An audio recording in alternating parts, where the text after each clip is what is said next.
ಅಮೃತ ಅಂತ ನಾನು ಈಗ ಅಕ್ಕನ ತಂಗಿ ಅಂದ್ರೆ ಚಿಕ್ಕಮ್ಮನ ಮಗಳು. ನಾನು ಅವ್ರ ಜೊತೆನೇ ಇದ್ದು ಹುಟ್ಟಿ ಬೆಳೆದಿದ್ದು. ಈಗ ಮದುವೆ ಆದ್ಮೇಲೆ ಮೈಸೂರಲ್ಲಿ ಇದ್ದೀನಿ. ನಮ್ಮ ಕಲಾ ಆಂಟಿ ಫೋನ್ ಮಾಡಿಬಿಟ್ಟು ಏನೋ ಜಗಳ ಆಗ್ತಿದೆ, ಹೋಗಿ ನೋಡು ಅಮೃತ, ನೀನು ನಿಮ್ಮ ಹಸ್ಬೆಂಡು ಏನೋ ಪ್ರಾಬ್ಲಮ್ ಆಗಿದೆ ಅಂತೆ ಶ್ರೀಕಾಂತ್ ಫೋನ್ ಮಾಡಿ ಹೇಳ್ದ ಅಂದಾಗ ಇಮಿಡಿಯೇಟ್ ಆಗಿ ನಾವು 10ಗೆ ಮನೆ ಬಿಟ್ವಿ. ಬಿಟ್ಟ ತಕ್ಷಣ ನಮ್ಮ ಭಾವ ಹೊರಗಡೆ ನಿಂತಿದ್ರು ಗೇಟ್ ಹತ್ರ.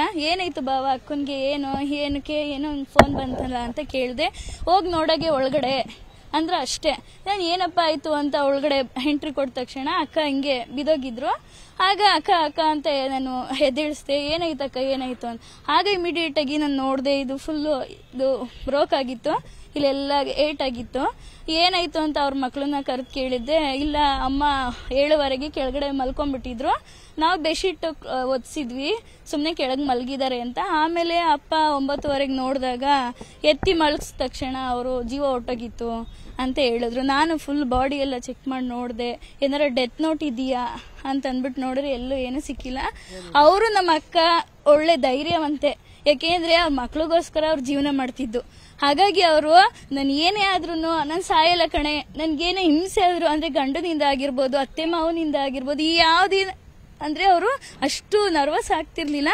ಧೈರ್ಯವಾಗಿ ಅವರು ಸ್ವಲ್ಪ ಗಂಡ ಹೆಂಡತಿರ ಮಧ್ಯೆ ಜಗಳ ಆಯ್ತು. ಸೊ ಹಾಗಾಗಿ ಅವ್ರು ಏನ್ ಮಾಡಿದ್ರು, ನಿಮ್ಗೆ ಇಷ್ಟ ಇಲ್ಲ ಅಂತಂದ್ರೆ ನಾನು ಬೇರೆ ಮನೆ ಮಾಡ್ಕೊಂಡು ಇರ್ತೀನಿ ಅಂತ ಅಂದ್ಬಿಟ್ಟು ಅದೇ ಅಪಾರ್ಟ್ಮೆಂಟ್ ಅಲ್ಲಿ 3rd ಫ್ಲೋರ್ ಅಲ್ಲಿ ಮನೆ ನೋಡಿ, ಸೊ ಅಡ್ವಾನ್ಸ್ ಎಲ್ಲ ಬುಕ್ ಆಗಿತ್ತು. ಅವರು ಈ ಹಬ್ಬ ವಿಜಯದಶಮಿ ಹಬ್ಬ ಮುಗಿಸ್ಕೊಂಡು ನಾವು ಶಿಫ್ಟ್ ಮಾಡೋಣ ಅಂತೆಲ್ಲ ಮಾತಾಡ್ಕೊಂಡು ಅವರು ಮನೇಲಿ ಊರಿಗೆ ಹೋಗಿದ್ರು. ಮಂಡ್ಯ ಹೋಗಿ 5:30ಗೆ ನಮ್ಮ ಶ್ರೀಕಾಂತ್ ಅವ್ರ ತಮ್ಮ ಬಸ್ ಹತ್ಸಿ ಕಳಿಸ್ದ.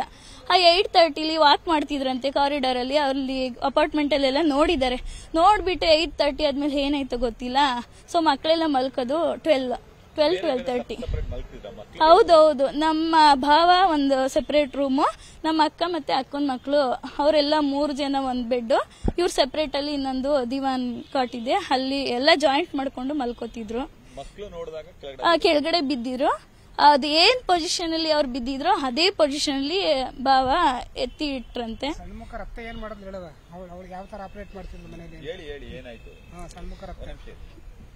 ಅವ್ರತ್ತೆ ಇದ್ದಾರೆ. ಅವರು ಇದ್ದಾಗ ಸ್ವಲ್ಪ ಮಿಸ್ಅಂಡರ್ಸ್ಟ್ಯಾಂಡಿಂಗ್, ಅಂದ್ರೆ ಇವರು ಊಟ ಮಾಡೋದ ಅವ್ರು ಮಾಡ್ತಿರ್ಲಿಲ್ಲ. ಅಂದ್ರೆ ನನ್ಗೆ ಅಕ್ಕ ಫೋನ್ ಮಾಡಿ ಹೇಳಿದ್ದು, ನಾನು ಅದನ್ನ ಹೇಳ್ತಿದ್ದೀನಿ. ಸೊ ಇವರು ಊಟ ಮಾಡಿದ ಅವ್ರು ಮಾಡ್ತಿರ್ಲಿಲ್ಲ, ಅವರೇ ಸೆಪರೇಟ್ ಆಗಿ ಮಾಡ್ಕೊಳ್ಳೋರು. ಏನೋ ಹೀಗೆ ಹಾಗೆ ಅಂತ ಸ್ವಲ್ಪ ಚಿಕ್ಕ ಸಣ್ಣ ಪುಟ್ಟ ಜಗಳ ಆಗ್ತಿತ್ತು. ಅದಕ್ಕೆ ಏನಾಯ್ತು ಏನಕ್ಕೆ ಕರೆಕ್ಟಾಗಿ ಹೇಳ್ಕೊಳ್ಳಿ, ನಾನು ಹೇಳ್ತೀನಿ ಅಂದ್ರೆ ಬೇಡ ಕಣೆ, ನಂದು ಸಂಸಾರ, ಅಮ್ಮನ್ಗೆ ಹೇಳ್ಕೊಂಡ್ರೆ ಅಮ್ಮ ಫೀಲ್ ಮಾಡ್ಕೋತಾರೆ ಅಂತ ಅಂದ್ಬಿಟ್ಟು ಅವರು ಏನು ಹೇಳ್ಕೊತಿರ್ಲಿಲ್ಲ. ಇವರು ಅತ್ತೆ ಹೋದ ತಕ್ಷಣ ಅಂದ್ರೆ ನಾನು ಇಲ್ಲಿರಲ್ಲ, ನೀವೇ ಚೆನ್ನಾಗಿರಿ ಅಂತ ಏನೋ ಬೈಕೊಂಡು ಜಗಳ ಆಯ್ತು, ಏನೋ ಅವ್ರ ಅತ್ತೆ ಹೊಟ್ಟೋದ್ರು. ಅವಾಗಿಂದ ಸ್ವಲ್ಪ ಕಿರಿಕ್ ಸ್ಟಾರ್ಟ್ ಆಯ್ತು. ಇತ್ತು ಅಂದ್ರೆ ಆತರ ನಂಗೆ ಗೊತ್ತಿಲ್ಲ, ಮಿಸ್ಅಂಡರ್ಸ್ಟ್ಯಾಂಡಿಂಗ್ ಅಂತ ಗೊತ್ತು. ಕನ್ನಡಿಗರ ಮೆಚ್ಚಿನ ನಿಮ್ಮ ನ್ಯೂಸ್ 18 ಕನ್ನಡ ಈಗ ವಾಟ್ಸ್ಆಪ್ನಲ್ಲಿಯೂ ಲಭ್ಯ.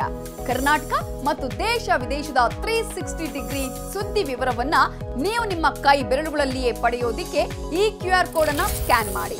ನಮ್ಮ ಚಾನೆಲ್ ಅನ್ನ ಫಾಲೋ ಮಾಡಿ, ನೋಟಿಫಿಕೇಶನ್ ಆನ್ ಮಾಡಿ.